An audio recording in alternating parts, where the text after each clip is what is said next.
धन ही है तो आपका लूट किया गया।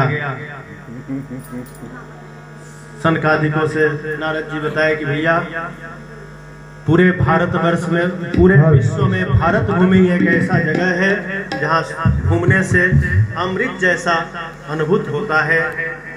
बहुत आश्रम है, बहुत जगह है, बहुत तीर्थ है। हम कहीं भी गए, मेरे चित्त को शांति नहीं मिली। यह देख देख करके मेरा मन में और भ्रांति उत्पन्न हो गई। मेरा मन बहुत खिन्न है। इसलिए मैं घूमते घूमते प्रत्येक शहरों में गया, हर तीर्थों में गया। पूछे कि भैया कहाँ कहाँ गए थे? तीर्थों में जाना चाहिए। नारद जी बोले कि मैं दिल्ली, हरियाणा, पंजाब, लुधियाना, बम्बे नहीं घूमने गया था भैया, हम घूमने गए थे तीर्थों में ही। कहे कहाँ कहाँ घूमे? कहे प्रयागम च पुष्करम च काशीम गोदावरीम तथा हरि क्षेत्रम कुरुक्षेत्रम श्रीरंगम सेतुबंधनम एवमादिषु तीर्थेषु ब्रह्माण्य इतस्ततः। महाराज मैं प्रयाग गया, पुष्कर गया, हरि क्षेत्र गया, काशी गया, गोदावरी गया, हर तीर्थों में गया। लेकिन जहाँ भी गया पाखंड निरता संत, जितने संत हैं सब पाखंडी हो गए हैं। पाखंड का मतलब पापस्य खंड यस्य स पाखंड। अपना सिर्फ रूप बनाए हैं, संत नहीं है। मैंने बड़े बड़े महलों को देखा, मैंने बड़े बड़े संतों को देखा। एक जगह बहुत शोर हो रहा था। मैंने पूछा कि भैया ये शोर कहाँ हो रहा है? लोगों ने बताया कि मौनी बाबा के आश्रम में। बताइए भैया, मौनी बाबा के यहाँ शोर होना चाहिए? बच्चे बहुत चिल्ला रहे थे। एक घर में आश्रम बना हुआ था। हमने पूछा कि भैया बच्चों की आवाज कहाँ से आ रही है? कहे ब्रह्मचारी जी के यहाँ से।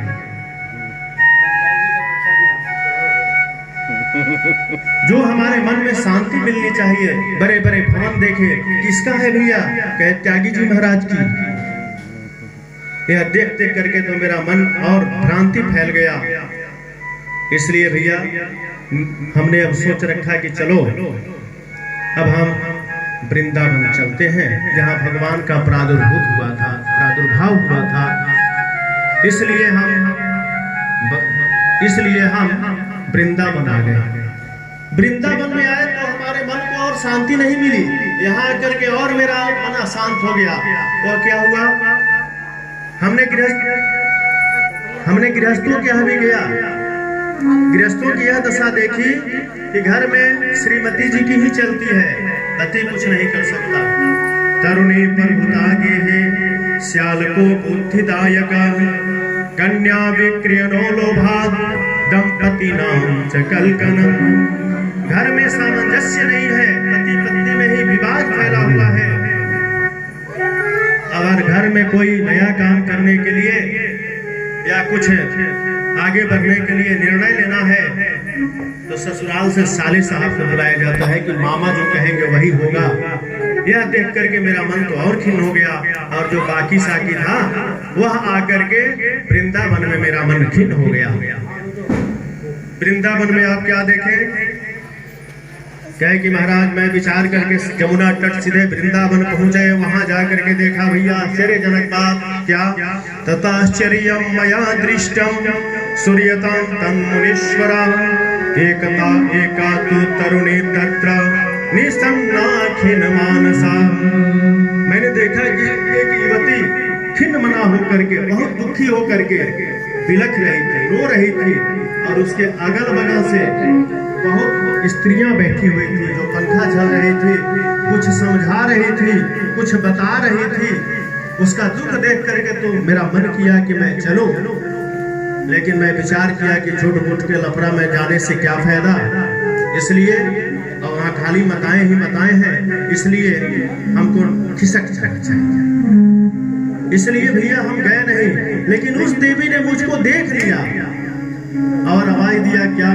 भो भो साधु क्षणम तिष्ठ मच्चिंताय विनाशय दर्शनम तव लोकस्य सर्वथा घहरम परम। रुकिए तो महाराज जी, रुकिए तो, 1 मिनट हमको समय दीजिए। उस देवी ने मुझको पहचान लिया। अब जब वो बुलाई तो मैं गया। बहुत आश्चर्य देखा, बहुत से देवियां घिरी हुई थी और उनके पास 2 बूढ़े बच्चे जर्जर स्थिति में पड़े हुए थे। मैंने पूछा कि माँ, काशी तो आप कौन है? खबर ईमान का, ये दोनों आपके कौन हैं? तो बोली कि महाराज मेरा नाम भक्ति है, और ये दोनों बुढ़े जो बैठे हुए हैं जर्जर स्थिति में पड़े हुए हैं, यह दोनों का नाम, एक का नाम ज्ञान और दूसरे का वैराग्य है। महाराज मैं दक्षिण भारत में उत्पन्न हुई, द्रविड़ आदि देशों में पली, कर्नाटक आदि देशों में, पंजाब हरियाणा में मैं बड़ी हुई, लेकिन मेरा कहीं मान आदर नहीं हुआ। तो मैं सोच करके चली कि चलो हम यमुना तट पर चलते हैं, जहाँ भगवान श्री कृष्ण का प्रादुर्भाव हुआ, वहाँ हमारी मान होगी और हमारे बच्चे स्वस्थ हो जाएंगे। यह जर्जर होते जा रहे हैं।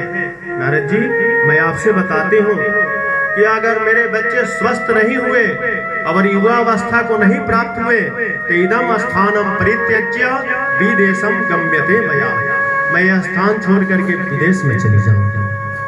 नारद जी बोले कि नहीं माता, आप यह मत कहिए, कारण कि आजकल विदेश का लत सबको लग जा रहा है, और अगर आप विदेश चली जाएंगी तो अपने इंडिया में कुछ भी नहीं रह जाएगा। इसलिए मैं नारद आपको शपथ देता हूँ कि आपके बच्चों को जब तक मैं स्वस्थ नहीं कर दूंगा तब तक ब्रह्मा का पुत्र न कहलाऊंगा। महाराज दोनों बच्चों को स्वस्थ करने के लिए मैंने बहुत से उद्यम किया, अपने अग्रजों से, अपने भाइयों से। नारद जी सुना रहे हैं कि मैंने दोनों बच्चों को स्वस्थ करने के लिए बहुत सा प्रयास किया, बहुत सा साधन किया, सारे वेद सुना डाला, सारा उपनिषद सुना डाला, और गीता पाठैर मुहुर मुहु, गीता पाठ को तो मैं अनगिनत सुनाया।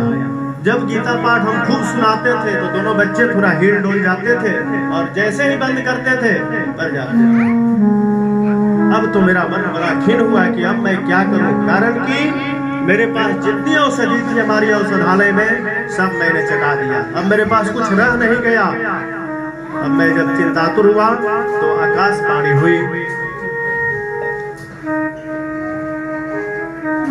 आकाशवाणी हुई,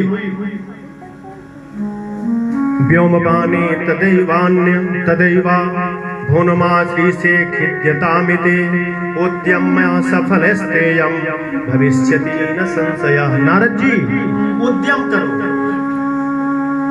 आपकी यह जो है परिश्रम सफल होगी, आप उसके लिए उद्यम करो। नारद जी बोले कि कौन सा उद्यम करूं? आकाशवाणी ने कहा कि तदर्थम तो सत्कर्मा सूरर से तुम समाचर, सत्कर्म करना। नारद जी बोले कि तब से हम क्या कर रहे थे? गीता पाठ सुना रहे थे, वेद सुना रहे थे, उपनिषद सुना रहे थे, यह तो सत्कर्म ही कर रहे थे। कौन सा सत्कर्म करूं? आकाशवाणी बोला कि कोई संत बताए, कोई संत महात्मा के साथ जाइए, उन्हीं के पास जाइए, वही बताएंगे। अब नारद जी कहे संतों के पास घूमने लगे, जिससे पूछे